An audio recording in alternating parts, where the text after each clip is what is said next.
Welcome to Mededia. This is Tariq. So we're going to do another mock interview today of one of our Mededia mentees, Dr. Rafi Aibani.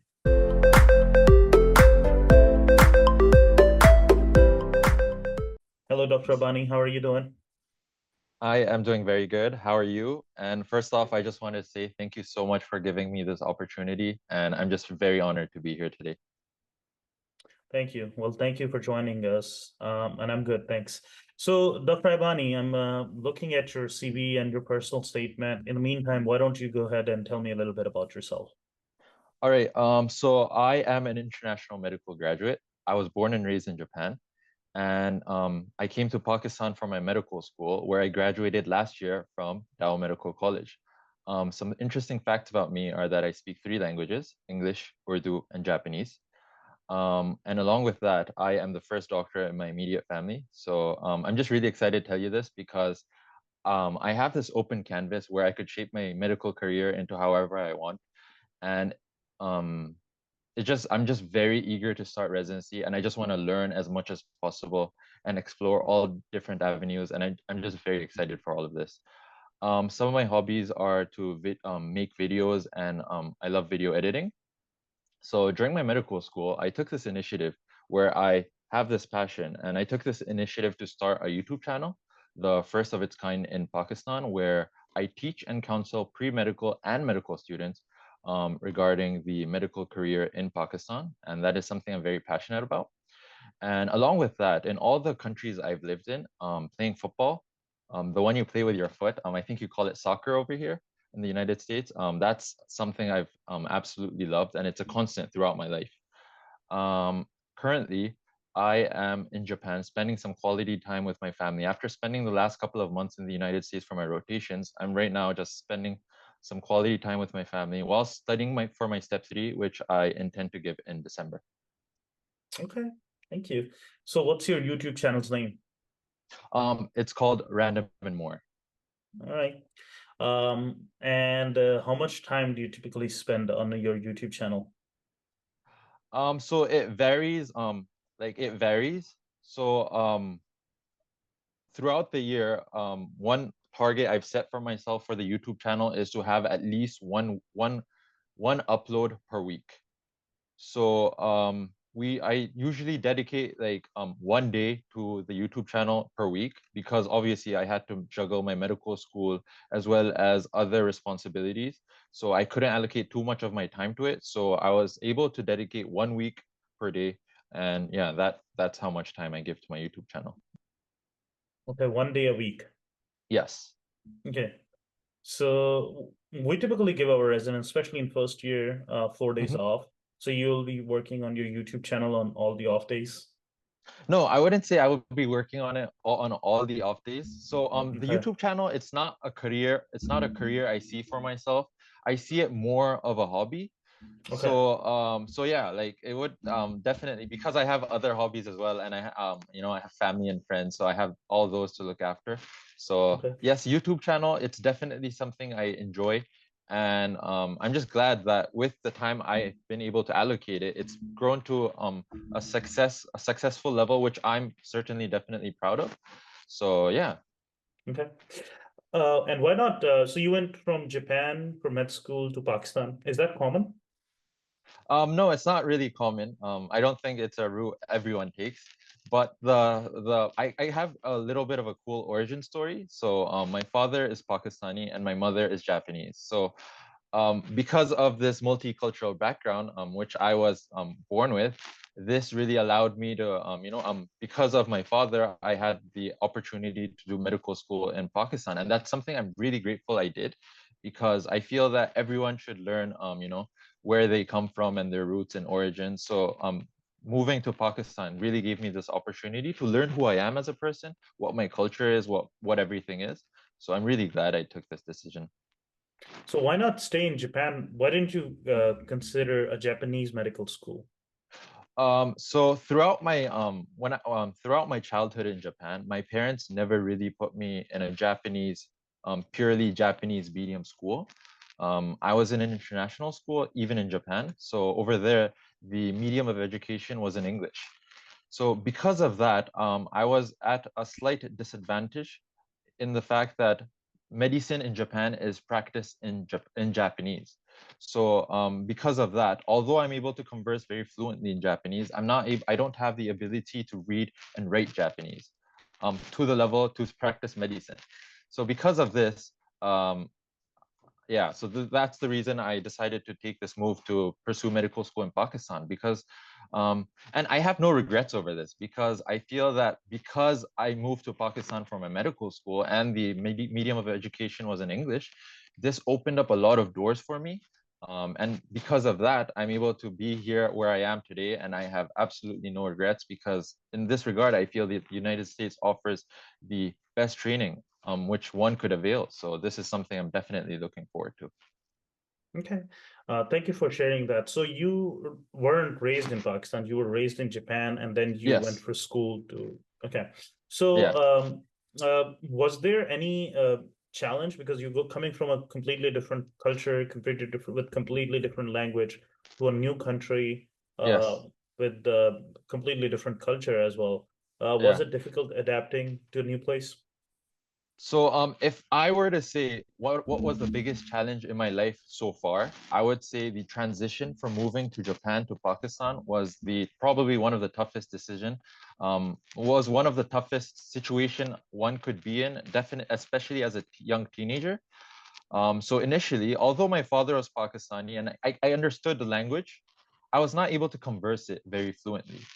So when I came to Pakistan initially, I didn't know the language. I didn't know the cultural norms. It was very different. Yes, I'm half Pakistani, but I wasn't raised in that environment. So because of that, I had a lot of trouble initially fitting in, making friends, adjusting to the different academics. That was definitely something I struggled with initially. But I feel I'm very, now looking back, I'm very grateful that took place in my life because that I was definitely out of my comfort zone, and that really pushed me to where I am today, where I had to learn a new language. I had to adapt to different views, different culture, and all of that. So I think it definitely made me better, and yeah, I'm very happy I went through all of that because it made me who I am today.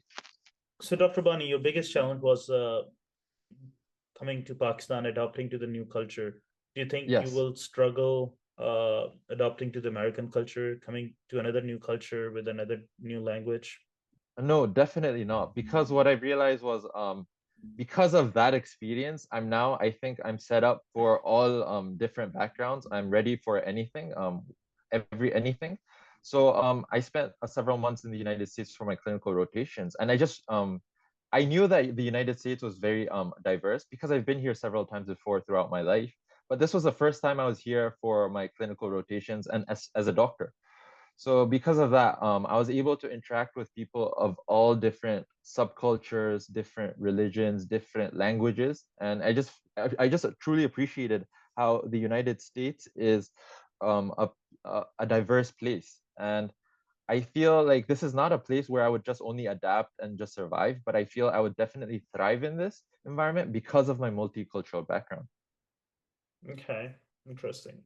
So, in your personal statement, you mentioned that growth always happens when you jump out of your comfort zone. And I see Yes, your personality developed and you grew more because you immigrated from Japan to Pakistan, and now you're looking to immigrate from Pakistan to US. Give me another yes. example of sometime when you grew by jumping outside your comfort zone. I feel I feel when I took the initiative to start this YouTube channel, that was definitely out of my comfort zone. So yes, I loved watching videos, I loved editing videos. And but then putting myself out there in public and for the rest of the world to see, for everyone to judge, that was definitely something I was not very comfortable with initially. I have recordings of my initial videos. If you watch it, I still cringe at it. And the fact that I took that step, it was just out of my comfort zone.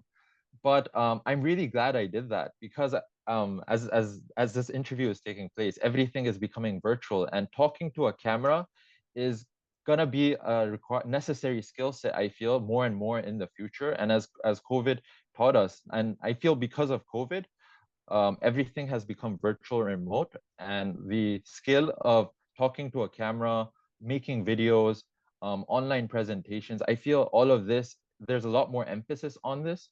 So because of my YouTube channel, where I had to jump out of my comfort zone and I had to grow in ways which you can't grow like this in a school. You don't learn this from textbooks. You have to actually just take the initiative, just put yourself out there and learn. So that was exactly what I did. I never got any formal training for my YouTube channel. And I'm really glad I'm really glad I did this because yeah, I've acquired skills which I would have otherwise never have. So you said you love video editing. Yes. Nobody loves video editing, man. It's such a tedious job. What do you like about it? Just curious. Okay, so for example, if I were to suppose shoot a vlog, or if I were to make an educational content vlog, so you have 1 hour of footage. You have to make the best possible story in 10 minutes and make it within 10 minutes. So I feel like YouTube editing, video editing is a skill. It's an art. It's an art form where you have to pick the best moments and make a story which is engaging and entertaining. Yeah, so my aim when I'm making videos is to have entertaining, because at the end of the day, YouTube is, it could be considered an entertainment platform as well as educational, but there is an importance of making it entertaining. So the fact that I had to manage this, I had this aim while editing my video, so that really kept it interesting for me. And then once an edit is complete, I have to make sure, would I as an audience enjoy watching this for 10 straight minutes without skipping anything? So that is a challenge I set up for myself when I edit videos, and I just truly enjoy it. It's like telling a story. It's like conversing to an audience, except your feedback is not a two-way conversation, but it's in the comments. So just reading all of that and see whether I did a good job of conveying what I want to tell is something I definitely enjoy. Okay, which video editing software do you use? So it varies depending on the quality of video. So if it's a good content, good quality video, and I'm trying to hold it to a high standard, so I edit on my laptop, Adobe Premiere. But if I want to make a casual vlog without too much effort, I usually edit on my phone. The iMovie, surprisingly, the editing softwares on the phones have become really good, and you can upload YouTube worthy content. So I'm just really good. These are the two tools I usually use. Interesting. So seems like you're very passionate about the movie making, video editing. So why not Yes. consider a career in media or video editing and all that? You could No, get to do your hobby, your passion. no, at the end of the day, I want to keep the only reason why I enjoy my hobby, I feel, is because it is a hobby. I never wanted to make it a career. Yes, I enjoy it, but it's not to the extent that I want to make it a career. At the end of the day, I did select medicine personally as a career I want to choose. So I have no regrets regarding that. And I feel the reason why I enjoy YouTube and video making and editing is because it is a hobby, and I want to make sure I keep it that way and not mix it with my career. I hope this makes sense, but this is something I'm very, very, um, like this is something I know for myself. Okay. Well, thank you. Yeah. Thank you for sharing that. So I see you worked in an animal refuge center in Yes. Japan. Can Yes. you share a little bit about that, please? So it was back in 2017. I think I was in my second or third year of medical school. So it was at the end of the year. We got our winter break. And I was living in Pakistan at that time with my family, but I still have family here in Japan. So I had 1 month off, and I decided to spend some quality time here again with my family in Japan here. But then I'm someone who can't just be at one place truly enjoying the moment. So at that moment, I was like, okay, I love, so I'm somebody who loves animals. I love dogs especially. So during my time off, I thought I should take this initiative and just volunteer at an animal shelter, because over there, it's just dogs, taking care of animals is something I love. Because at the end of the day, and I feel animals are creatures, they can't speak. You can only show and you just get unconditional love from animals, especially dogs. I'm a dog person. So I took this time off to volunteer, take care of animals, socialize with dogs, because I feel one thing dogs require, apart from food and water and shelter, is attention and love. So yeah, so this is something I did, and I feel I'm glad I did because I've learned a lot of things in this volunteering experience. Interesting. Did you ever consider being a veterinary doctor? No, I never actually considered becoming a vet. I don't think I could because like dogs are so cute. I don't think I could look at them in that way where I could cut them up and treat them and whatnot. I just can't. I prefer becoming a doctor for humans. Okay. Yeah. Thank you for sharing that. So I see you worked in Houston and Friendswood. So you had in total 4 months of US clinical experience, right? No, 3 months. 3 months. Yes. So among all these that you mentioned, which one was the most significant experience, the one that taught you the most or affected you the most? I would say definitely the rotation at Houston Methodist at the CVICU. Why At is the end of that? the day, why so the reason is because Houston Methodist is located at the center of Texas Medical Center. It's this whole city. It's this large area of land where you just have hospitals and medical centers, everything all in one spot. So when I went there it was the first time rotating at an inpatient rotation within the United States, and it just opened my eyes to how far medicine has come. So the only because I decided to pursue medicine in Pakistan, I've never seen um a hospital what a hospital looks like in the United States, and the only comparison I could make it with was with Pakistan. So when I came here and I saw portable X-rays and it just like everything was very eye-opening. I just loved how so when I was studying for my board exams for the USMLEs, I did realize that there is great emphasis on multidisciplinary team where you have nurse practitioners, social workers, nutritionists. But it was once I came to the CVICU and did my rotation here where I actually, not just, it's something I've read about, knowing about it is one thing, but physically being there and participating in the rounds is a different experience. It's a different experience altogether. So it's just seeing all of that fit in together like a puzzle. That's something I definitely appreciated. And whilst I was doing that, I definitely saw myself as, not only being able to like, fit in. I thought, okay, this is the environment I want to be in. I love being surrounded by people. I love working with different people. I love listening to different views and bringing about a common goal. So yeah, this was the most eye-opening experience. It might not sound very significant to somebody who's in the system, but for me, somebody coming from outside the system, I'm really glad I did. I was able to experience this. I'm very grateful for it. Okay. What's your biggest strength? Um, Number one, I feel my biggest strength is definitely my ability to adapt to different situations.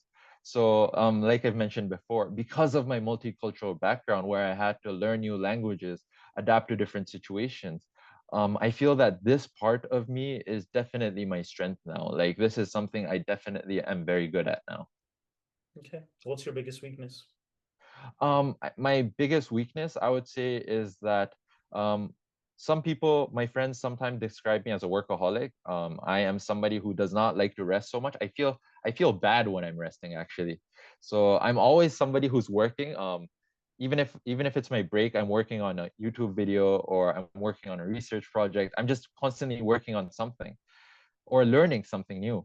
So this is, I would say, my biggest weakness, because at the end of it, what I've realized is that there is definitely a need to maintain a balance in your work and your social life and your family life.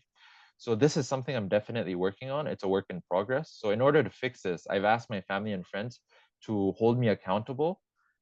So suppose if we're out at a restaurant, if I'm out at a restaurant with my family, I request them that if I'm not mentally there, I might physically be there, but if I'm not mentally there in the conversation, engaging with the people, I tell them to like just tell me then and there, so that like I wake up and I realize that this is a thing. Because sometimes I feel like I'm absent-minded in that regard. I'm thinking about something completely different. So yeah, so this is something I'm definitely working on, and I think I'm making much needed progress. Do you think that makes you more prone to burnouts, that you're not taking the breaks you need?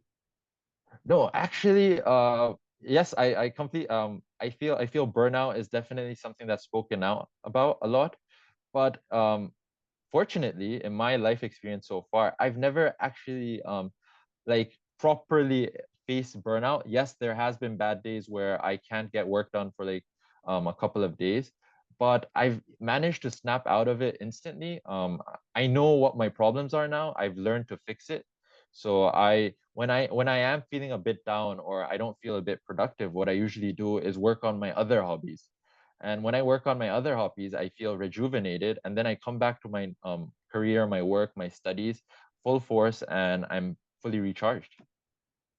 Okay, interesting, interesting. Yeah. So, do you feel that this can go against you? This can cause you have to have less attention to details. That at times you're daydreaming or having absent-mindedness, or you're thinking about other projects because we really want you to be present in the moment when you're working in the hospital. No, no, obviously I completely understand your concern, and this makes absolute sense. So I don't think this is ever a problem of mine, because I am somebody who, if I take on a task and I like if once I start residency, that would be my first and topmost priority. So that would never be compromised in terms of my work and in terms of my presence over there. That's something I would never be compromised. So even in my United States rotations, I showed up on Saturday and Sundays as well, just because I truly enjoyed it, and I was physically and mentally there, and I was soaking in as much as possible and learning a lot. So I don't think being absent-minded in work-related stuff is a concern of mine. I feel absent-mindedness is when, for example, if I'm out with my family and friends, that's when I'm kind of absent-minded. I'm thinking about work. So it's definitely the other way around. Okay, interesting. Yeah. So you made yourself vulnerable by sharing yourself on YouTube, especially in your initial days when you weren't good enough with your video editing and movies. Yes. Did you have any bad experience from that? Did anybody bully you, put some harsh comments against you, or did anybody in the college make fun of you? Did anything like that happen? Because cyberbullying Um, is a big issue, especially in our younger population, and I wanted to see if, yes, yeah, go ahead. I completely agree with you. Cyberbullying is definitely an issue that's becoming more and more prevalent with the rise of social media. But fortunately, I feel like every career has its good and bad. So yes, by putting myself out there on YouTube channel, it has made me susceptible to mean comments, harsh comments, and people could start judging me on how I look, where I'm from, how I speak, things which, yeah, so with things which I can't control. But I like to spin this around and take it positively. This has allowed me to develop thick skin, and I don't really get affected too much by what people have to say. Yeah, unless it's somebody I'm working with or somebody I'm close with, I don't really get affected. So this is something I feel I'd like to take this around and say that it's now part of my skill set. And apart from that, yes, initially during my initial days, my friend, there are some people who I know who said I'm wasting my time. I should be focusing a lot more on my studies, and I should be managing everything else. Like this is not important, because at the end of it, YouTube is something which has recently started getting popularity. So it's definitely not considered the traditional route of doing stuff. But then I feel with time, you have to be adaptable. There are always different opportunities, new things to learn. So I'm somebody who believed that there is huge potential on YouTube with the niche I was selecting. So I believed in myself and I stuck to my gut. And I feel that I've reached a level of success on YouTube. Obviously, there's a lot of room for improvement, but throughout the years, I believed in myself, and that's I'm honest to myself. I'm sincere with myself, and I trust myself, and I'm glad I did, because yeah. So there's this level of success where I'm proud of, and I've learned so many new things. So I'm definitely proud I did this, and yeah. Okay. Um, where do you see yourself in 10 years? In 10 years, that's a very hard question. Those are the type of questions which usually keeps me up at night. So first and foremost, I definitely want to get into an internal residency program. If it's yours, I would be honored and I would really, really love it. So first and foremost, I see myself as a competent clinician. At the end of the day, I am becoming a doctor. So I want to become all-rounded and I want to become the best possible version of myself. I want to learn as much as possible. I want to explore different situations and just put myself out there and learn from my seniors and become the best possible version of myself. And in 10 years, I would say that after my residency program, I'm open to fellowships. I'm open to becoming a hospitalist. I don't want to close any doors right now and limit my options. Because at the end of the day, I feel like what you say now could change 2 years, 3 years from now. So I want to use internal medicine residency training to see where my strengths lie and see what best suits me. Because at the end of the day, I've never done residency yet. So I want to use this to learn about myself and then make a well-informed decision on where my future lies. Okay. And we have 500 over 500 applicants. Mhm, Actually, over 500 people we are interviewing. We had 5,000 applicants mhm. for our few positions. So we have a lot of competition. What do you think sets you apart from the rest of the candidates, and why you should be hired as compared to someone else? So the biggest strength of mine, and which makes me different from everyone else. And with all due respect, I hope everyone who's applying gets an internal residency spot. Everyone deserves it. If they made it this far, everyone deserves it. But what makes me different from everyone else is definitely my diversity and my multicultural background. When I was going through the residency program website, I just loved how there was so much emphasis on diversity. So I am somebody who I feel I embrace diversity. And diversity is my origin story. It's my whole life story. So I just feel, and this is definitely one skill which you cannot be taught from a textbook. This is something you have to be in, and you have to be there physically to learn all these skills. So the fact that like because of my immigration, how I've different lived in so many different countries, allowed me to become who I am today. And I think that this is a skill which, like, once again, makes me different from everyone else. So this is why I believe I should be selected for your residency training. So you're saying you should be selected because you're very adaptable? Yes, for sure. Okay. Okay. Interesting. Why do you think diversity is important in medicine? Diversity is very important in medicine because first and foremost, in the United States, what I've seen firsthand is that the United States is a collection of people of so many different views, so many different languages, so many different it's just so diverse. You have different subcultures within every state, and it's just very diverse. And I just feel it's so different because you have to tackle every patient differently. Patients from a specific culture may have different beliefs and they might not understand things the way you do. So in order to connect with them and build rapport, be having this diverse mindset is very important because what you may think is correct may not be believed by somebody else. So in order to build that bridge and connect with that patient, having this skill is very, very necessary. So I believe that I'm fully prepped for this. And obviously, there's a lot of room for me to learn and improve. I'm not saying I'm perfect in any way, but this is a skill which I feel I could definitely use and is my strength for residency training. Okay. Well, good job, Dr. Aibani. It was a pleasure having you. Good luck for the match. Do you have any questions for me? Yes, I have one question. So my question is, as a residency program, what areas of improvement are you looking for in the next coming years?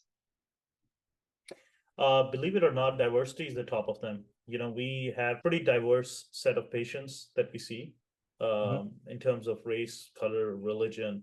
However, we feel we lack the diversity in our trainees, Hmm. that we don't have the same diversity in our trainees that we have in our patients.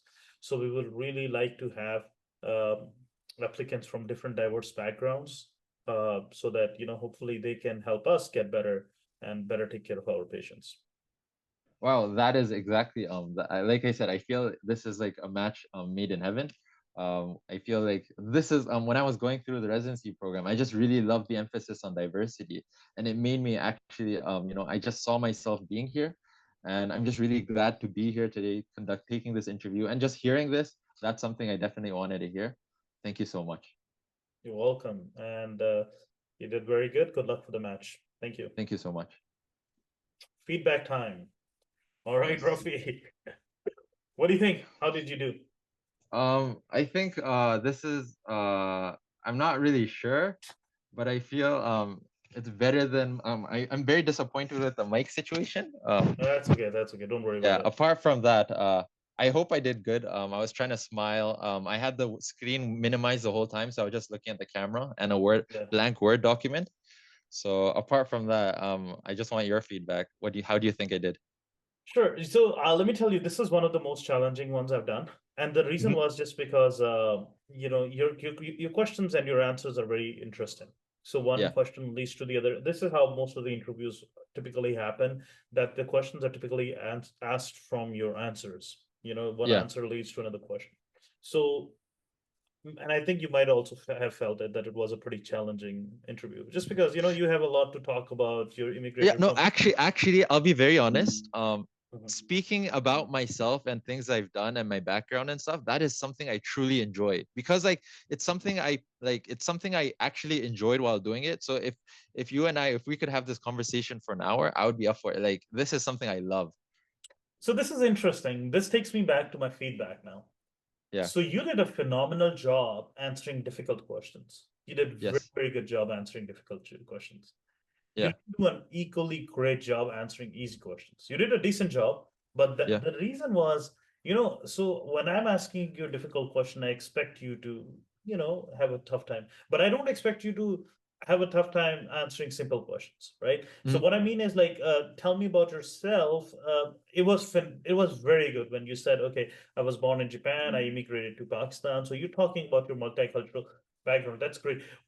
I'm an IMG from Pakistan. I don't really like that you're starting, Mhm. you tell me about, you could start from anything and you're starting, Mhm. I'm an IMG from Pakistan. You can say I'm a medical graduate from Pakistan, I'm a doctor from Pakistan, but you're an IMG from Pakistan either way. Like, so that's a little weird. I don't know why you would say that, right? Then you can say somebody, I'm a I'm somebody who's passionate about medicine. Mhm. I was born and raised in Japan, and then my passion for medicine brought me to Pakistan because Japanese medical schools were taught in Japanese, which I wasn't well versed with. So I learned a new language. I moved to a new culture. I moved to a new country to pursue my passion for medicine. Something like that. Mm. Uh, one more thing, like I said, when I'm asking you a difficult question, I expect you to have some tough time. I expect Yeah. you to, you did very good job with your difficult questions, but at the same time, I expect you to be a little more crisp, a little more to the point with Mhm. simple questions. What's your Okay. strength? What's your weakness? Tell me about yourself. Where do you see yourself in future? Why you should be hired? These are the questions everybody, if there are like 5 or 6 questions that everybody's preparing for, these are those questions. So Mhm. try to be a little more to the point, focused and crisp Okay. in these ones. Okay. You don't want to be sound like, okay, your detailed question, sorry, your difficult questions are answered in the same fashion as your easy questions. Okay. Okay. Uh, all right. So don't mention that you're absent-minded and you daydream. Uh, Yeah, yeah. I feel like that could be definitely taken negatively. Yeah. Yeah, that could be taken negatively.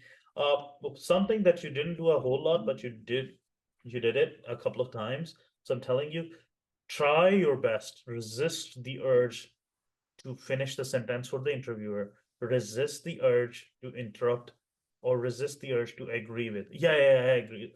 No, let the Okay. interviewer finish.